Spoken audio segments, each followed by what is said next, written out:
এবার সুন্দরবনে অনুষ্ঠিত পাড়ায় সমাধান ক্যাম্প পরিদর্শন করলেন রাজ্যের মন্ত্রী।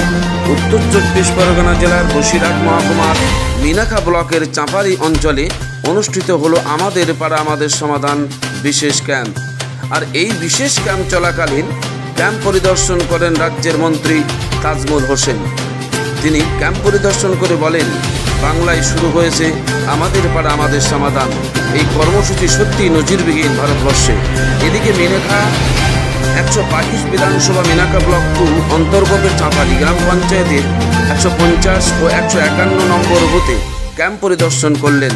উপস্থিত ছিলেন পশ্চিমবঙ্গ সরকারের সংখ্যালঘু সেলের প্রতিমন্ত্রী তাজমুল হোসেন, উত্তর ২৪ পরগনা জেলা শিক্ষা কর্মদক্ষ বুরহানুল মুকাদ্দিম, বসিরহাট সাংগঠনিক জেলার বিশিষ্ট সমাজসেবী শ্রমিক রায় অধিকারী, মিনাখা বিধানসভার বিধায়িকা উষারানী মণ্ডল, উত্তর ২৪ পরগনা জেলা পরিষদের পরিষদীয় দলনেতা মৃত্যুঞ্জয় মণ্ডল।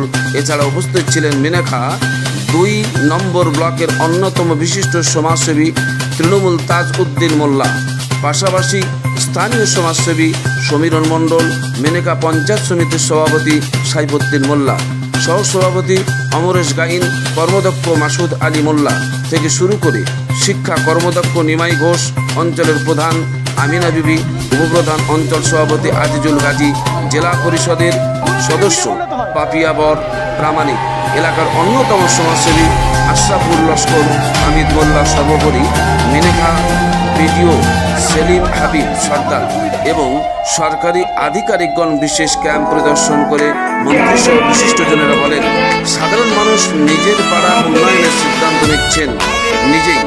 কোনো রাস্তা মেরামত হবে, কোথাও ল্যাম্পপোস্ট লাগবে, কোথাও নিকাশি উন্নত করতে হবে, সব কিছুর রূপরেখা ঠিক হচ্ছে ক্যাম্পে বসে।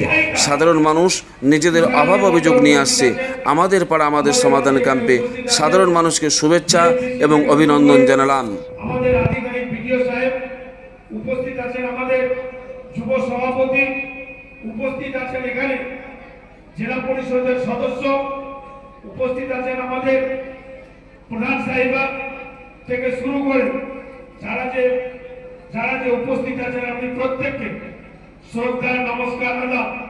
এবং সামনে দিকে যারা যে উপস্থিত হয়েছেন, আমাদের মাননীয় মুখ্যমন্ত্রীর যে প্রকল্পকে বাস্তবায়িত করার উদ্দেশ্যে এখানে যে হাজার হাজার মানুষ, অগণিত মানুষ উপস্থিত হয়েছে, আমি প্রত্যেককে শ্রদ্ধা এবং সালাম নমস্কার জয় জোহার জানিয়ে দু চারটি কথা বলছি।